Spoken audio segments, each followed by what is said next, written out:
Netherlands sudah memaksa kita membuka rahasia kita yang oleh kita lama disembunyikan. Satu tulisan penting tentang bahasa Indonesia, ini ditulis pada 11 Februari 1926. Kita tahu bahwa 2 Mei 1926 disebut-sebut sebagai hari kelahiran bahasa Indonesia.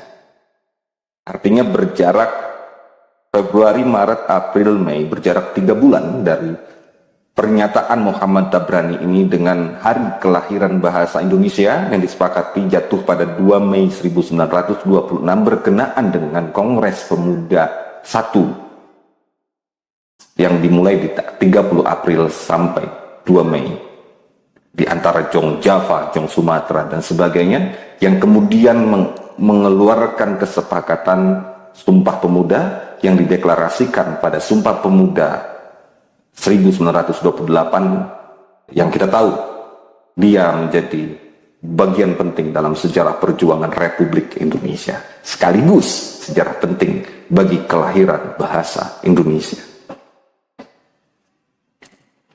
Tidak usah berlama-lama, saya akan bacakan. Bahasa Indonesia oleh Muhammad Tabrani, Hindia Baru, 11 Februari 1926. Moto satu bangsa yang tak mempunyai bahasa gampang dihancurkan, karena bahasa itu adalah pertalian yang teguh dan kuat. Pembaca yang arif dan budiman, Netherlands sudah memaksa kita membuka rahasia kita yang oleh kita lama disembunyikan. Tapi hal ini tak menjadi apa, karena rahasia kita itu bukanlah satu rahasia yang tak patut diketahui oleh orang banyak. Cuma saja kita pandang sayang bahwa kita ini sekarang juga setengah terpaksa menguraikan cita-cita kita yang oleh kita sudah beberapa tahun disimpan di dalam hati kita.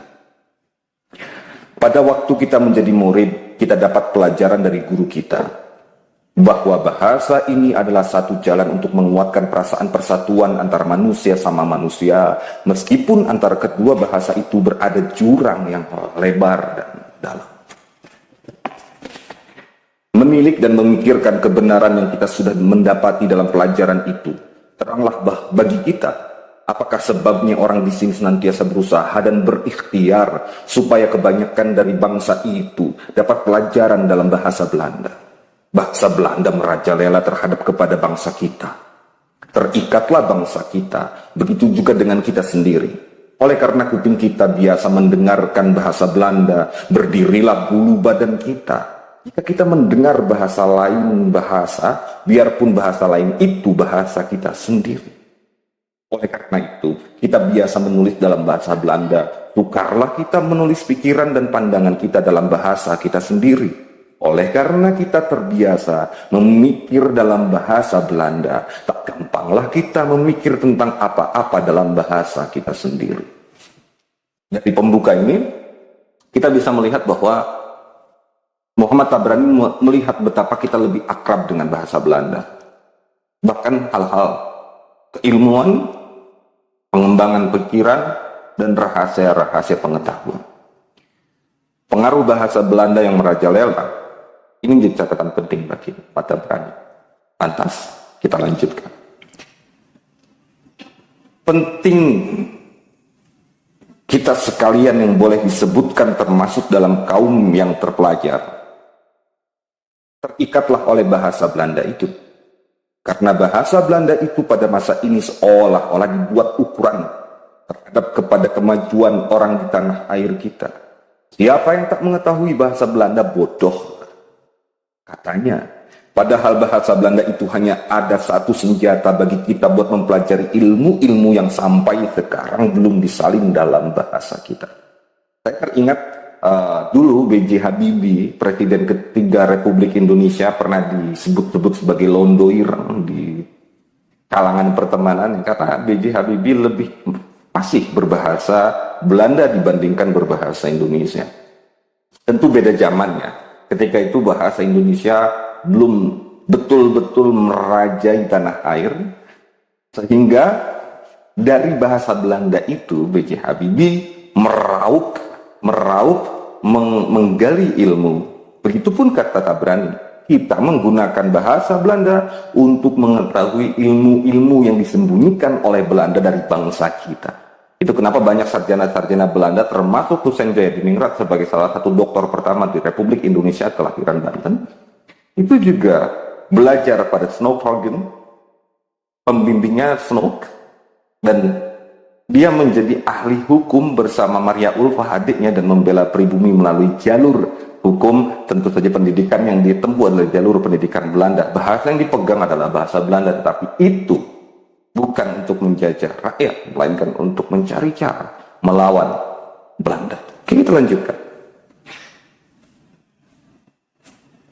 Beberapakah besarnya jumlah bangsa kita yang sebenarnya tak kalah dalam pengetahuannya dengan sebagian dari bangsa kita yang mengetahui bahasa Belanda, akan tetapi tak dihargainya disebabkan mereka tak mengetahui bahasa Belanda? Tak sedikit. Bahasanya mungkin agak kurang familiar ya, cara struktur kalimatnya. Tapi intinya begini nih, seberapa besar sih masyarakat kita, pribumi kita, rakyat Indonesia yang ketika itu sebut saja Nusantara atau sebelum Indonesia, Hindia Belanda, terserah sebutnya apa. Itu cerdas, tetapi juga tak dianggap cerdas karena dia tidak bisa berbahasa Belanda. Itu kurang lebih seperti orang sekarang yang tidak akan dianggap cerdas kalau tidak bisa bahasa Inggris. Itu ada pada mentalitas penggunaan bahasa. Saya tidak akan bahas sekarang. Kita lanjutkan. Dari itu, haruslah kita sekalian belajar bahasa Belanda atau lain-lain bahasa asing, supaya dengan jalan begitu kita akan dapat turut bertarung dengan lain-lain bangsa dalam ilmu dan pengetahuan. Akan tetapi, sungguh pun bahasa Belanda itu ada satu bahasa yang perlu dan tak dapat dilenyapkan, dan tanah air kita ini janganlah kita berusaha berikhtiar untuk menerbitkan suatu bahasa yang lambat laun akan dapat diberi nama bahasa Indonesia. Meski bahasa Belanda ketika itu menjadi bahasa yang menghegemoni, bahasa pengantar keilmuan, bahasa politik selain bahasa Melayu, Muhammad Tabrani berkata, jangan terlena. Itu tidak boleh menghentikan ikhtiar kita untuk menciptakan suatu bahasa persatuan yang bernama bahasa Indonesia. Ketika ini, kita belum melihat bahasa apa. Tapi kita lanjutkan. Pergerakan persatuan Indonesia tak begitu keras dan lekas, antara lain disebabkan oleh karena kita tak mempunyai bahasa yang gampang diketahui oleh sekalian bangsa kita di Indonesia. Dalam niat kita buat menerbitkan bahasa Indonesia itu banyak dan besarlah rintangan-rintangan. Kita diwajibkan memerangi haluan kuno yang mencegah dan merintangi kita buat memeluk haluan-haluan baru. Kita diwajibkan memerangi haluan imperialisme antara bangsa kita sendiri yang terutama melambatkan persatuan anak Indonesia, dan kemudian kita diwajibkan juga berani mulai sekarang bekerja untuk menerbitkan bahasa Indonesia itu. Bahasa apa dan manakah yang oleh kita disebut bahasa Indonesia itu? Itu pertanyaan Muhammad Tabrani. Dia menjawab sendiri, lain tidak dari bahasa Indonesia, yaitu bahasa yang oleh kita pada masa ini dianggap bahasa yang dipakai sebagian bahasa pergaulan oleh bangsa kita kebanyakan. Perhimpunan Budi Utomo, perhimpunan hanya dari bangsa Jawa, akan tetapi bahasa yang dipakai oleh perhimpunan itu adalah bahasa Indonesia. Di sini Muhammad Tabrani menyatakan, jadi bukan bahasa Melayu, karena bahasa yang dipakai itu sukarlah disebut bahasa Melayu. Apa alasannya? Dia berkata, Perhimpunan Indonesia Merdeka di Nederland sudah mulai memakai bahasa yang bukan bahasa Melayu, akan tetapi bahasa Indonesia. Begitu juga perhimpunan lain-lainnya dalam pers bangsa kita. Orang-orang antara lain menulis dalam bahasa Indonesia, dan kita sendiri mulai berduduk di meja redaksi Hindia Baru hingga akhirnya sudah dan akan mengumumkan pikiran dan pandangan kita dalam bahasa Indonesia. Disinilah cikal bakal perdebatan masa kini tentang bahasa Indonesia ketika dipertemukan dengan asalnya, yakni bahasa Melayu Tinggi Riau, karena perspektifnya yang berbeda. Ketika kita melihat perspektif budaya, maka pendekatannya harus pendekatan kebudayaan. Ketika kita melihat sesuatu dari perspektif ilmu kebahasaan, maka kita juga harus melakukan pendekatan melalui ilmu kebahasaan. Ketika kita berbicara politik, maka perspektifnya harus digeser pada wilayah politik. Dan Muhammad Tabrani dalam surat ini, dalam catatan ini, dalam esai ini, berbicara dalam pandangan politik. Sebelum adanya pernyataan semacam ini dari Muhammad Tabrani, dia pun telah menulis tulisan tentang bahasa Indonesia yang bersifat non-politik yang berjudul Kasihan. Lantas, kenapa Muhammad Tabrani berpikir kita tidak boleh menggunakan istilah bahasa Melayu dalam perspektif kebangsaan, dalam perspektif politik Republik Indonesia, dalam perspektif politik perjuangan anak bangsa? Dia mengatakan begini, jika kita menyebutnya bahasa itu bahasa Melayu, salahlah kita. Karena sebutan semacam itu seolah-olah dan mesti mengandung sifat imperialisme dari bahasa Melayu terhadap lain-lain bahasa bangsa kita di sini. Cuma saja oleh karena sebutan terminologi bahasa Indonesia itu masih baru, jadi belum dikenal oleh orang banyak, kita terpaksa menyebut bahasa Melayu gampang. Tetapi sebetulnya bahasa itu ialah bahasa Indonesia, bangsa dan pembaca kita sekalian. Bangsa Indonesia belum ada. Terbitkanlah bangsa Indonesia itu. Bahasa Indonesia belum ada. Terbitkanlah bahasa Indonesia itu. Karena menurut keyakinan kita, kemerdekaan bangsa dan tanah air kita Indonesia terutama akan tercapai dengan jalan persatuan anak Indonesia yang antara lain terikat oleh bahasa Indonesia. Itulah pikiran Muhammad Tabrani tentang bahasa Indonesia dan kenapa dia menamai bahasa itu harus bahasa Indonesia. Disinggung juga olehnya bahwa jika menggunakan istilah bahasa Melayu, nanti ada imperialisme, ada dominasi bahasa kata Melayu untuk suku yang lain atas bahasa itu, sehingga berkemungkinan melahirkan penolakan dari suku yang lain, bahasa yang lain, yang sedang bergerak bersama-sama dalam perjuangan mendirikan negara kesatuan Republik Indonesia. Oleh karena itu, Muhammad Tabrani dengan tegas menyatakan bahwa bahasa bangsa Indonesia haruslah bernama bahasa Indonesia. Bangsa Indonesia itu belum terbit, terbitkanlah. Bahasa Indonesia itu belum terbit, terbitkanlah. Assalamualaikum warahmatullahi wabarakatuh. Nah, ini tadi sekilas tentang video seorang sastrawan muda Indonesia yang menerjemahkan dan membawakan sebuah artikel lama ya, artikel yang dibuat pada tahun 1926 oleh Muhammad Tabrani. Nah, jadi sebelum muncul kesepakatan bahasa Indonesia sebagai bahasa nasional, para tokoh perintis Sumpah Pemuda punya beragam pendapat. Nah, dari harian Hindia Baru, edisi 10 Januari 1926, memuat tulisan dengan judul Kasihan yang dibuat oleh wartawan bernama Muhammad Tabrani. Tulisan ini muncul sebagai gagasan pertama dalam penggunaan bahasa Indonesia atau istilah bahasa Indonesia. Nah, pada tulisan tersebut, Tabrani menyebutkan bahwa bahasa Indonesia sebagai berikut. Bahasa yang oleh kita pada masa ini dianggapnya bahasa yang dipakai sebagai bahasa pergaulan oleh bangsa kita kebanyakan. Jadi maksud dari pernyataan beliau ini adalah bahwa bahasa Indonesia itu adalah bahasa pergaulan yang sebenarnya tanpa sadar sudah digunakan oleh bangsa Indonesia atau bangsa Nusantara sebelum mulai penjajahan. Ya. Jadi sudah membumi bahasa Indonesia ini sebenarnya. Nah, konsep kebangsaan yang muncul dari gagasan Muhammad Tabrani ini itu merujuk kepada kondisi nyata di keberagaman masyarakat yang masih bersifat kedaerahan atau kesukuan. Nah, di mana mereka masih mengutamakan kepentingan suku dan daerahnya masing-masing. Contoh di sini adalah terbentuknya beberapa organisasi kepemudaan di beberapa daerah.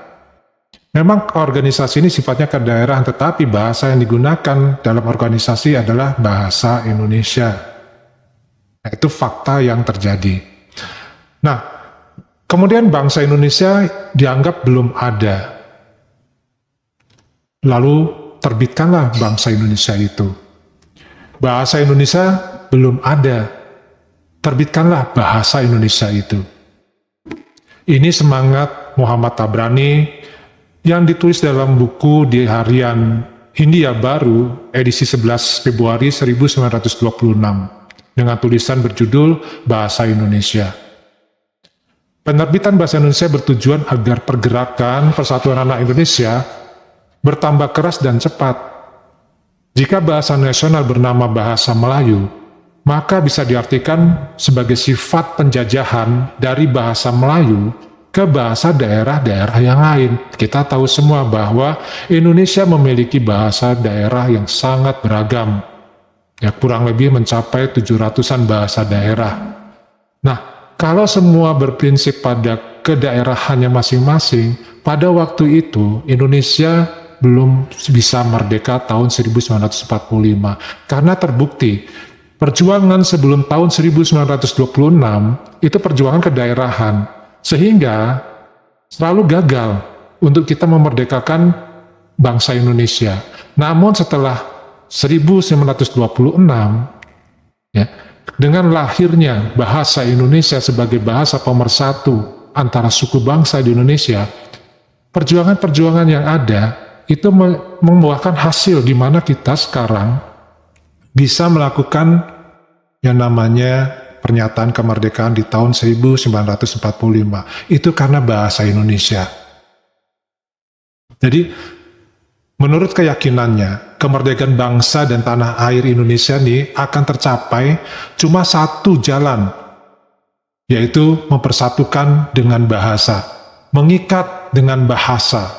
Dan bahasa yang bisa mengikat itu, Muhammad Tabrani berikan nama bahasa Indonesia. Namun konsepnya ini terjadi mendapat sanggahan ataupun ayal-ayalan lah istilahnya dengan temannya yang bernama Muhammad Yamin. Nah, Muhammad Yamin ini juga seorang wartawan yang terkemuka di Indonesia ya. Nah, dikatakan lagi bahwa dalam tulisannya Muhammad Tabrani menegaskan bahasa Indonesia itu tidak ada. Tabrani tukang melamun. Demikian petikannya dari Muhammad Yamin yang ngeyel dengan ide-ide dari Muhammad Tabrani. Nah, dalam tulisan tersebut Muhammad Yamin disebutkan marah karena Tabrani menyetujui semua pidato Muhammad Yamin, tetapi menolak satu konsep saja, yaitu resolusi Sumpah Pemuda atau Kongres Pemuda pertama tahun 1926. Pada butir ketiga dalam kongres tersebut, yaitu menjunjung bahasa persatuan bahasa Melayu. Nah, Muhammad Tabrani tidak setuju dengan istilah ini. Beliau memberikan ide ganti ya, bahasa persatuan bahasa Melayu menjadi bahasa persatuan bahasa Indonesia. Nah, akibat ini terjadilah persisihan atau silang pendapat, sehingga Kongres Pemuda Indonesia yang pertama tahun 1926 tidak membuahkan hasil final. Maka direncanakanlah adanya Kongres Pemuda kedua pada tahun 1928. Nah, mengapa alasan ini terkemuka? Memang alasan Muhammad Yamin itu betul dan kuat, karena beliau adalah paham bahasa daripada Muhammad Tabrani. Namun beliau, Muhammad Tabrani, tetap kekeh bahwa tulisan bahasa Melayu harus diganti dengan bahasa Indonesia.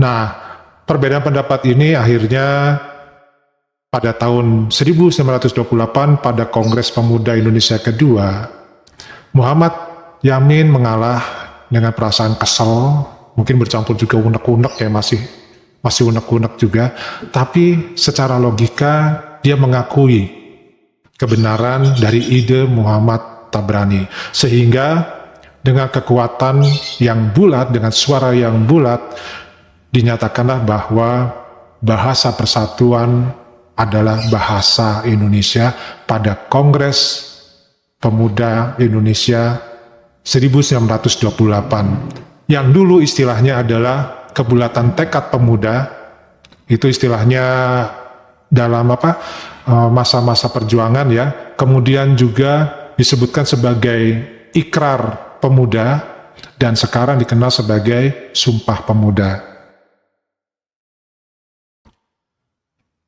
Nah, sementara itu setelah dicanangkan pada tahun 1928 bahasa Indonesia adalah bahasa nasional atau bahasa resmi, menggantikan usulan bahasa Melayu sebagai bahasa resmi, maka mereka pun berjuang lebih keras lagi untuk membentuk suatu perkumpulan ataupun serikat yang bernama KBI.